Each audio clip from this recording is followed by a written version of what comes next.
बच्चे लोग कैसे हैं आप सब। आप सबका एक बार फिर से स्वागत है आपके चैनल साइंस अनलॉक्ड में। और बेटा, आप सबको धनतेरस की बहुत ढेर सारी शुभकामनाएं, साथ ही साथ दीपावली की ढेर सारी शुभकामनाएं, भाई दूज की ढेर सारी शुभकामनाएं और छठ पूजा की ढेरों ढेरों ढेरों शुभकामनाएं।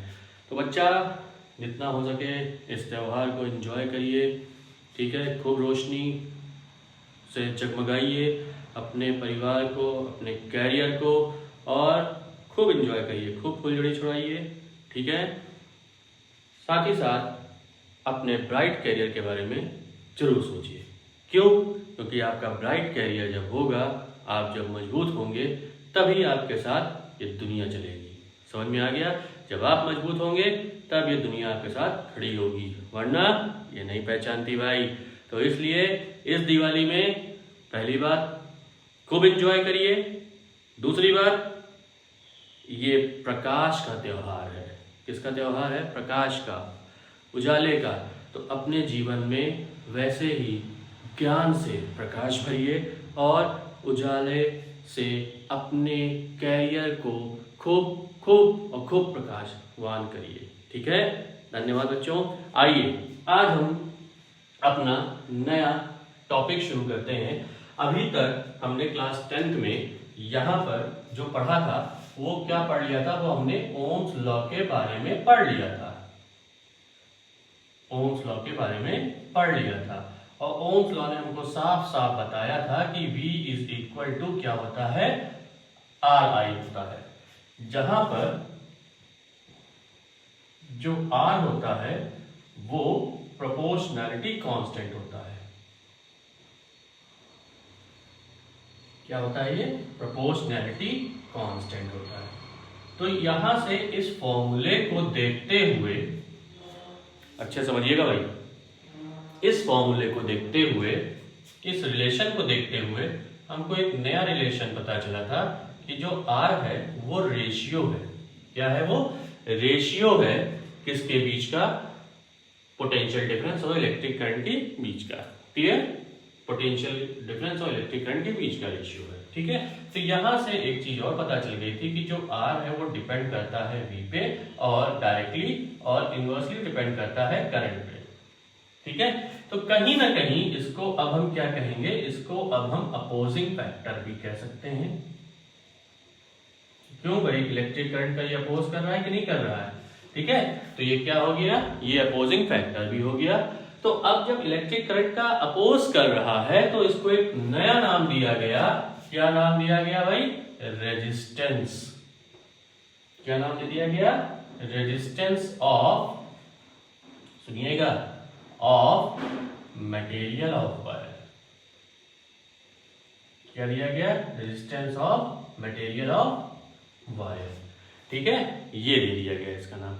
आइए भाई, अब इतनी चीजें तो पता चल गई। तो यहां से अगर अब हम यूनिट ऑफ R की बात करें, रेजिस्टेंस वाला समझ लीजिएगा, अपोज करता है जो, ठीक है। तो यहां पर जो हम R की बात करें तो R क्या होता है? R की जो यूनिट होती है वो क्या होती है भाई? R तो आपको पता चल गया, ठीक है। R ऑब्स्ट्रक्शन होता है इलेक्ट्रिक करंट का, जिसको हम रेजिस्टेंस कहते हैं, अपोजिंग फैक्टर होता है ये, ठीक है ना, मटेरियल ऑफ वायर का। अब अगर इसकी हम यूनिट की बात करें तो सीधा सीधा unit of potential difference upon unit of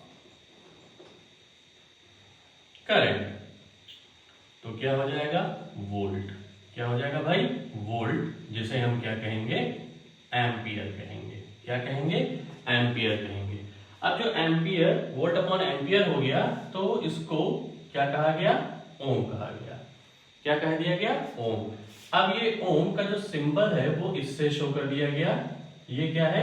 omega, ठीक है ना। तो अब यहां से पता चल गया कि 1 ओम इज इक्वल टू क्या होता है? 1 वोल्ट पर 1 एम्पियर होता है, ठीक है ना। समझ में आ गया? तो आपको क्या पता चल गया कि 1 ओम इज इक्वल टू 1 वोल्ट पर 1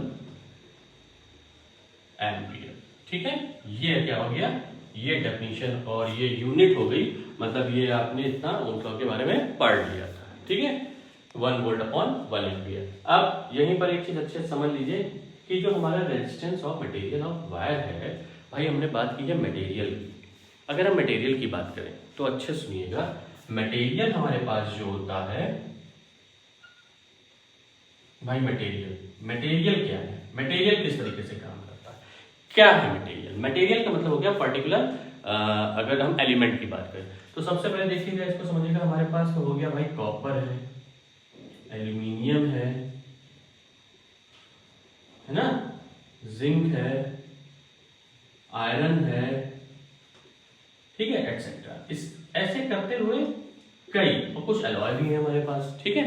तो कुछ इस तरीके से हमारे पास क्या है, मटेरियल है, तो सबका जो रेजिस्टेंस होगा वो क्या एक ही होगा नहीं। इसीलिए देखिए यहाँ पे लिखा है resistance of material of wire. इसका रेजिस्टेंस अलग, इसका रेजिस्टेंस अलग, इसका रेजिस्टेंस अलग, इसका रेजिस्टेंस अलग, और हर टाइप के मेटल जो होते हैं, जो कि कंडक्टर होते हैं, जो कंडक्टिंग वायर बनाते हैं, उन सबका क्या होता है, रेजिस्टेंस अलग होता है। कोई ज्यादा रेजिस्ट करता है, कोई कम रेजिस्ट करता है, ठीक है ना।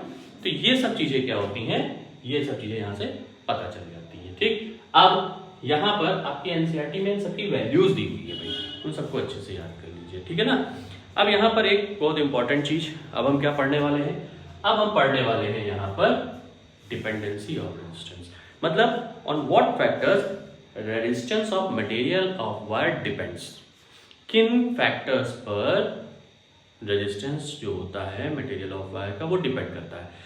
भाई जैसे ये एक वायर है आपके सामने, मैंने आपको मार्कर दिखाया, ये इसको एक वायर जूम कर लीजिए, तो इस मार्कर की एक लेंथ है ना, इस मार्कर की लेंथ है, साथ ही साथ इस मार्कर की कुछ मोटाई है जिसको हम चौड़ाई के फॉर्म में कह दें, ठीक है, थिकनेस जिसको हम कह दें। तो इन्हीं सब चीजों को लेते हुए, फिजिकल कंडीशंस को लेते हुए, फिजिकल प्रॉपर्टीज को लेते हुए रेजिस्टेंस डिपेंड करता है।